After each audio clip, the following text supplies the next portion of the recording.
Picture this: Friedrich Nietzsche. Yes, that philosophical wrecking ball of the 19th century, sitting in front of a screen, doom-scrolling through modern social media. He sees tech billionaires posting Marcus Aurelius quotes between updates about funding rounds. Fitness influencers preach emotional detachment as the ultimate path to shredded abs. Stoicism for success? Bestseller lists are packed with it. Airport bookstores? Pocket editions of Seneca by the dozen. Nietzsche's reaction? Not scholarly curiosity. Not even mild amusement. No, absolute, fiery contempt. Stoicism is clearly having its cultural moment. From Silicon Valley CEOs to lifestyle podcasters, Reddit threads to your favorite self-help YouTuber, everyone seems to be hooked on this ancient Greco-Roman philosophy.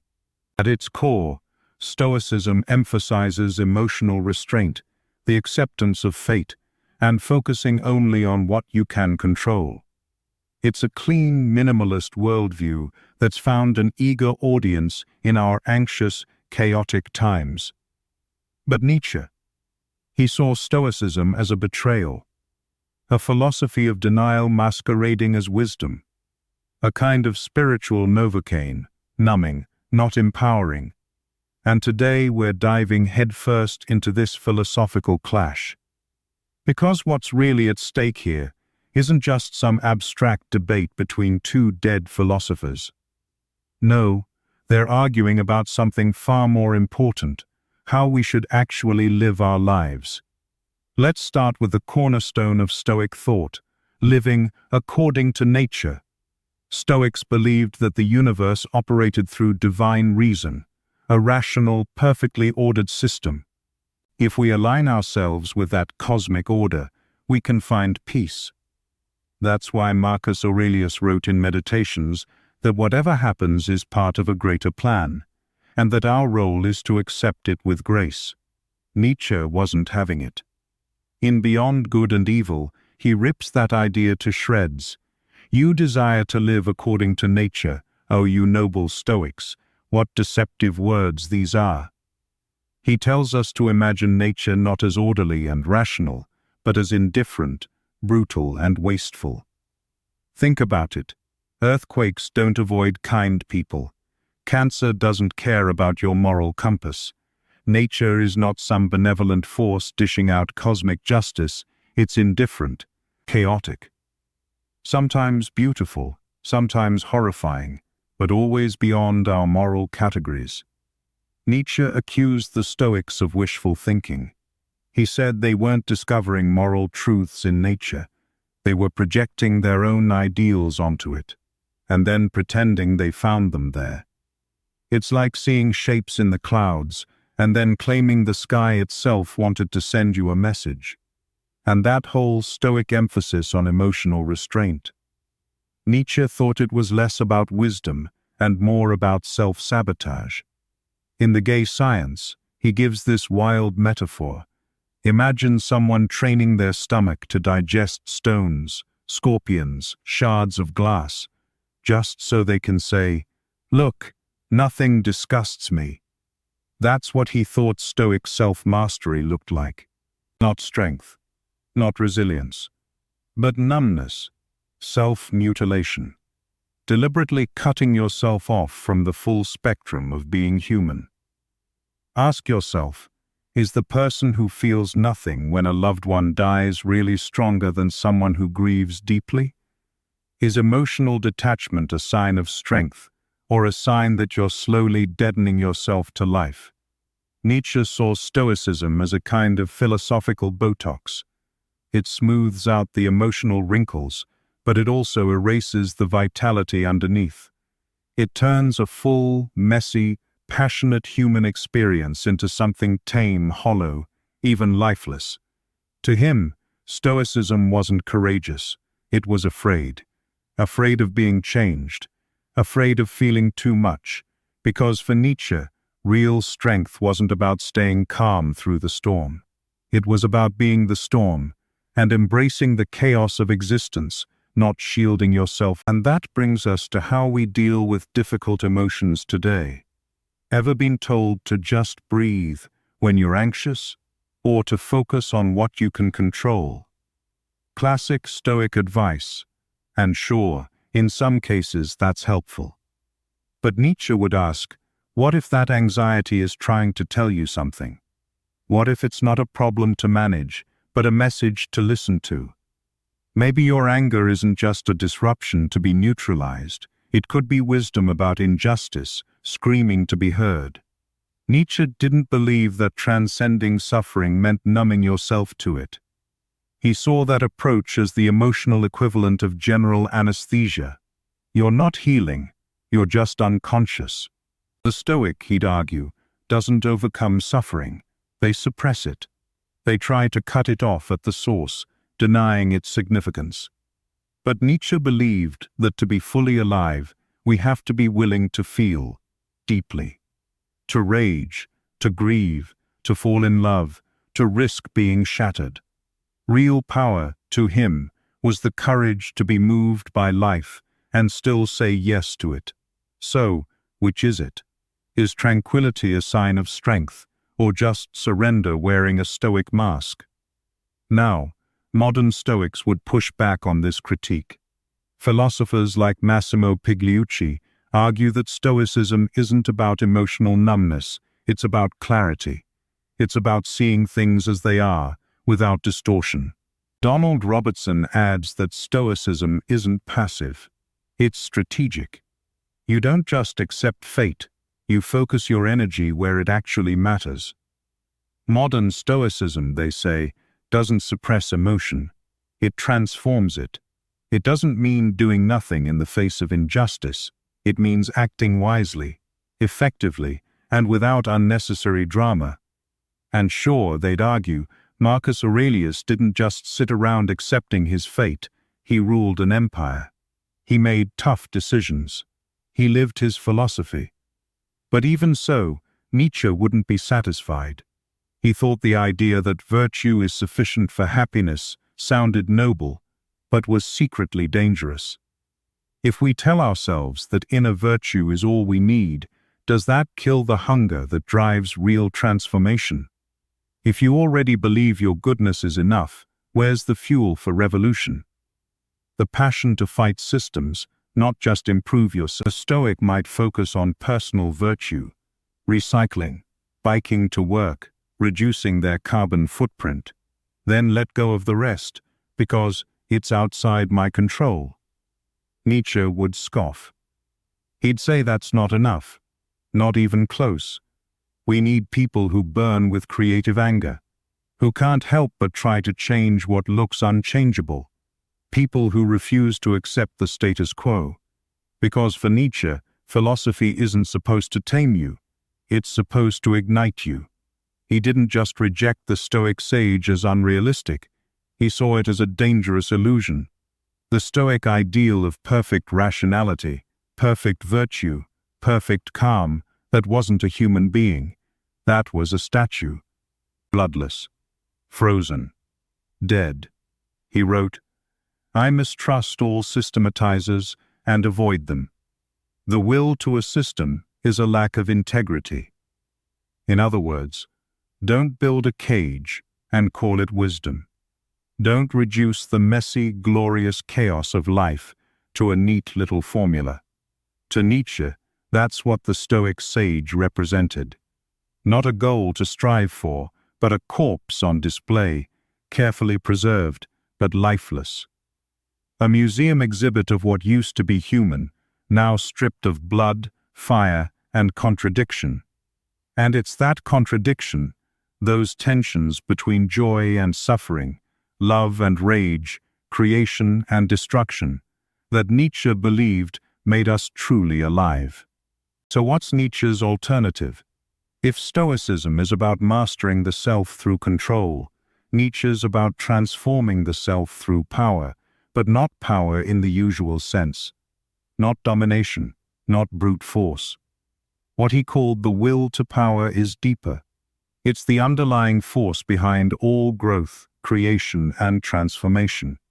It's the drive to become more complex, more vibrant, more fully yourself.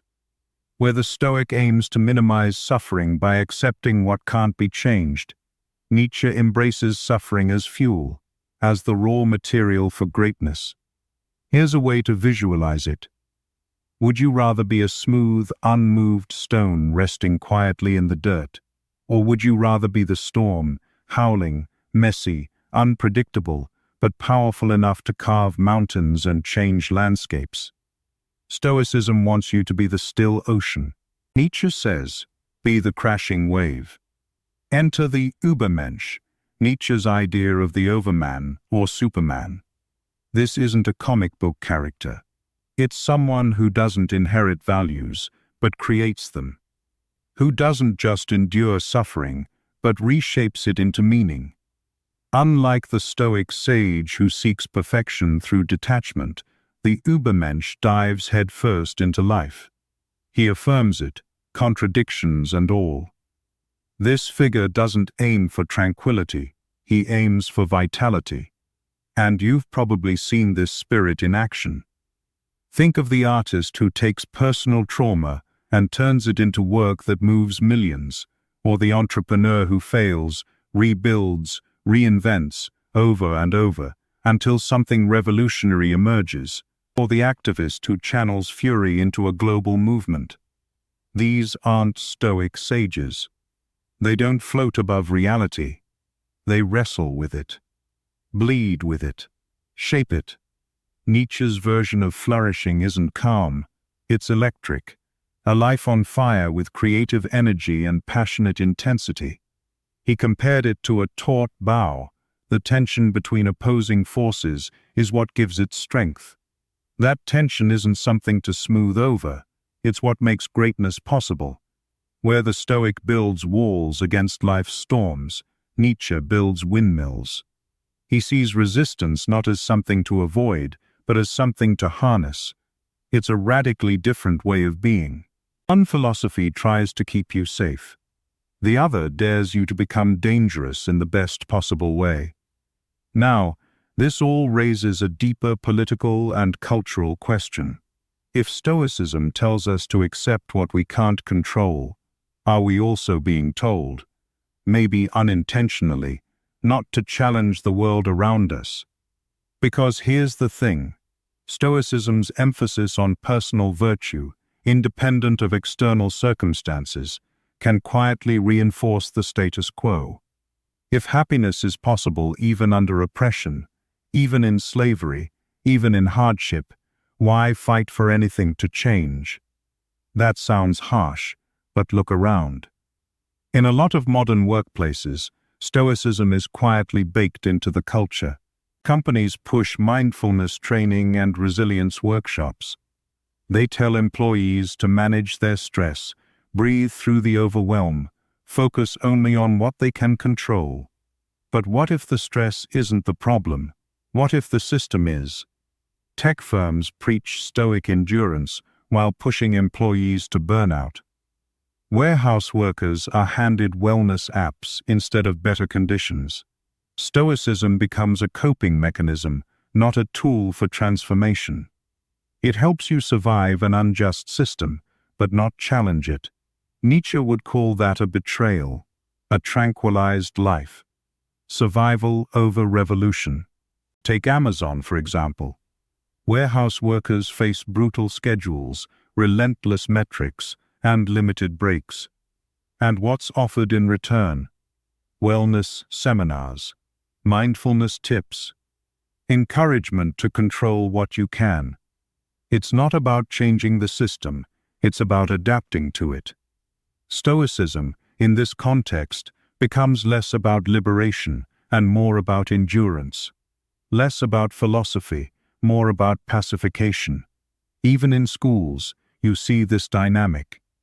Instead of fixing broken educational systems, we train kids in resilience.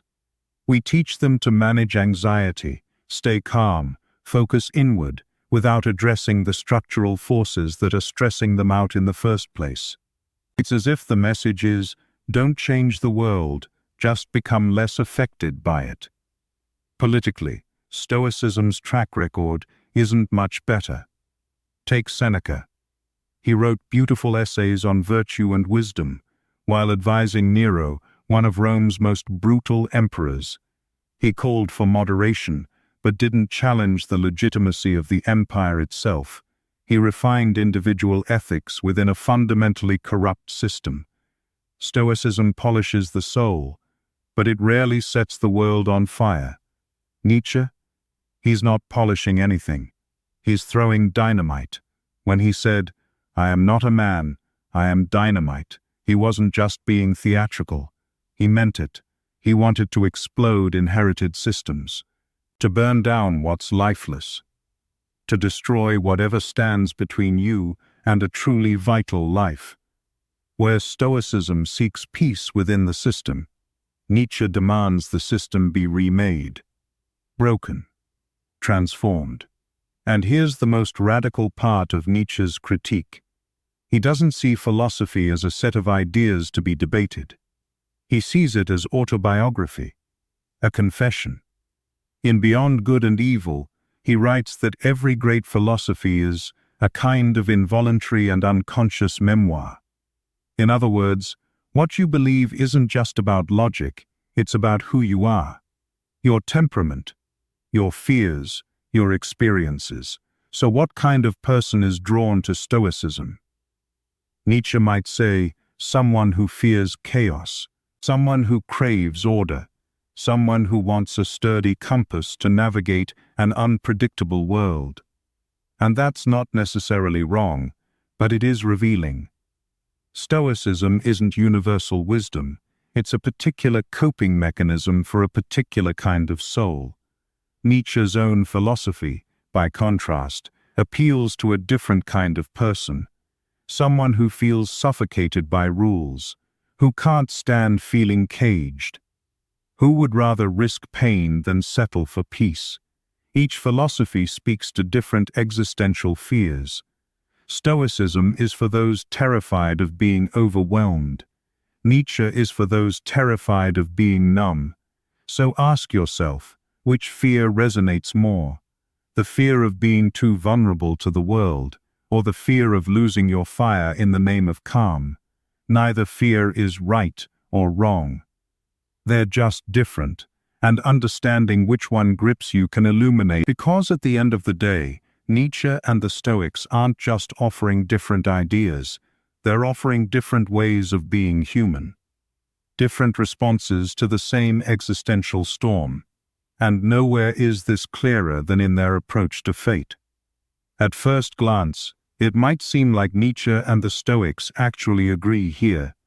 After all, both say you should love your fate. The Stoics call it acceptance. Nietzsche called it amor fati, love of fate. But look closer, and you'll see they mean completely different things. The Stoic accepts fate because they believe it flows from a rational cosmic order. There's comfort in that. Whatever happens, happens for a reason, even if you can't see it. You're part of something larger, something wise. Nietzsche, on the other hand, he sees no such order, no divine logic, no built-in meaning. His love of fate isn't peaceful acceptance, it's radical affirmation. You don't bear what happens because it's good. You love it because it is, because it's yours, because you choose to make it meaningful. My formula for human greatness, he writes, is amor fati, that one wants nothing to be different, not forward, not backward, not in all eternity. Not because everything happens for a reason, but because you're willing to create that reason yourself. This is the heart of Nietzsche's challenge to Stoicism, the difference between accepting meaning and creating it. Let's take personal tragedy as an example. A loved one dies. The Stoic response? Remind yourself that death is natural, part of the plan, out of your control. Accept it, make peace with it. Find tranquility in understanding the universe's grand design, even if you can't see the full picture. But Nietzsche, he'd reject that comfort. He'd say, no, there is no plan, no divine design. Your loss is not part of a benevolent order, it just is. And now it's up to you, not to explain it away, but to transform it, to wrestle with the grief, the rage, the despair, and build something out of it. Art. Action. Meaning. Not because the suffering was meant to be meaningful, but because you made it so. This, to Nietzsche, is true power, not detachment from pain, but the ability to reshape it into something beautiful, something honest, something alive, and this is why today's Stoic revival would likely horrify him. Because in many ways, Stoicism has become a productivity tool, a hack, a way to regulate your emotions so you can hit your goals, perform better, grind harder. It's marketed as a way to make you a more efficient worker, a calmer entrepreneur, a more focused individual.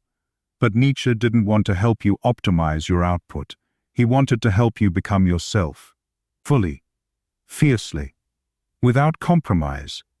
He once asked in Thus Spoke Zarathustra, "What is the greatest thing you can experience?" And his answer, "The hour of great contempt, the hour in which even your happiness becomes loathsome to you." In other words, the moment when you outgrow the shallow comforts of contentment, when even your peace starts to feel like a prison. That, for Nietzsche, is where real transformation begins. So where does all of this leave us? In a world facing climate collapse, political instability, and rising inequality, should we really be seeking inner peace above all else? Is acceptance the highest virtue in a time that demands urgent action?